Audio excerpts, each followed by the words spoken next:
Prej etikës islame tjetër që ka përmendur autori është wal aklu bil yamini wash-shurbu biha, do të thonë ngrënia dhe pirja me dorën e djathtë. Kjo është prej etikës që na ka mësuar pejgamberi sallallahu alaihi wasallam dhe ka qenë edhe te pejgamberët tjerë. Në përgjithësi, ajo gjë që është e mirë dhe në të cilën ka nderim, do të thonë, fillohet me dorën e djathtë.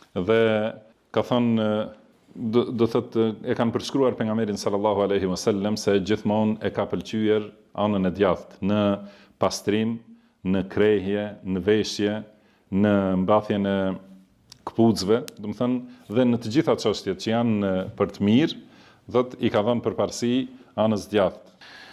Dhe ngrënia me dorën e majt është haram, është ndaluar në Islam. Ka thënë pejgamberi sallallahu alaihi wasallam idha akala ahadukum falyakul bi yaminihi wa idha shariba falyashrab bi yaminihi, do thotë kur të haj dikush le të haj me dorën e djathtë, kur të pi le të pi me dorën e djathtë, fa inna ash-shaytana ya'kulu bi shimalihi wa yashrabu bi shimalihi, sepse shejtani ha dhe pi me dorën e majt.